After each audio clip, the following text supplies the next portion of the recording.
안녕하십니까 여러분, 3분 중동입니다. 중국이 전력난을 겪고 있다는 점이 최근의 큰 뉴스죠. 아무래도 경제나 환경 등에서 우리에게 파급력이 있기 때문에 그런 것일 텐데요. 서아시아에 위치한 레바논 역시 전력 공급이 원활하지 않은 상태입니다. 물론 무역 분쟁을 겪는 중국과는 그 이유가 조금 다르긴 합니다. 현지 시간으로 지난 10월 8일 레바논 북부 데이르 암마르 발전소가 정지된 데 이어 이튿날인 9일에는 남부에 위치한 자흐라니 발전소도 정지되었습니다. 연료로 사용되는 경유 수입이 원활하지 않은 데다 오작동까지 겹친 탓입니다. 레바논 전력 당국은 수작업까지 동원하여 이번 사태를 해결하기 위해 노력 중이지만 정전의 완전한 해결까지는 수일이 소요될 것으로 예상되고 있습니다. 직접적인 원인은 연료 부족이기 때문입니다. 레바논의 이번 정전은 경제난으로 인한 것입니다. 2019년 경제위기 이후 코로나 바이러스 확산, 베이루트 항구 폭발 등 연이은 악재 때문에 경제가 좀처럼 나아지지 않고 있는 것입니다. 이를 가장 단적으로 보여주는 지표가 외환 보유고입니다.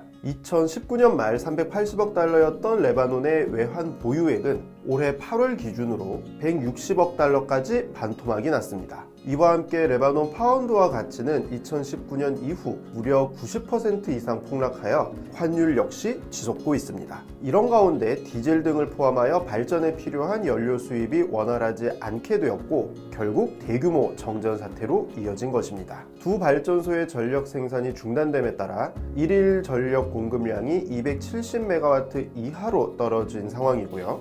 이 때문에 하루에 대여섯 시간씩 이루어지던 정전 역시 길어지게 되었습니다. 현재 레바논 전국에서는 하루에 2시간 이상 전기를 사용할 수 없는 상황이라고 합니다. 레바논의 대규모 정전은 이 지역에 지정하게도 영향을 미치고 있습니다. 레바논이 종파 및 종교의 경쟁이 가장 첨예하게 나타난 나라 중에 한 곳이기 때문입니다. 일례로 마찬가지로 전력난이 한창이던 올해 8월 헤즈볼라가 이란으로부터 유조선을 들여오겠다는 계획을 발표한 바 있습니다. 헤즈볼라는 레바논의 시아파 무장정파인데요. 이에 대해 레바논의 수니파 정당인 미래운동 측은 레바논 전력난을 빌미로 시리아로 향하는 밀수 작업을 정당화하고 있다고 비난의 목소리를 높인 바 있습니다. 아울러 당시 미국 정부 역시 요르단과 이집트로부터 레바논에 연료가 공급되도록 돕겠다는 계획을 발표했었는데요. 하지만 이와 같은 미국 정부의 발표는 오히려 미국이 레바논 봉쇄에 관여했다는 것을 입증한다는 의심을 불러일으키고 말았습니다. 이번에도 과연 레바논에서 정치 세력 간의 파워게임이 펼쳐지게 될까요? 또한 레바논 정부는 연료 보조금 삭감 등 민심 위반을 감수하면서까지 전력 공급 안정에 주력하고 있는데 곧 안정을 되찾을 수 있을까요? 3분 중동에서 오늘 준비한 소식은 여기까지입니다. 다음 주에도 중동의 핵심 이슈를 정리해서 찾아뵙도록 하겠습니다. 시청해주셔서 감사합니다.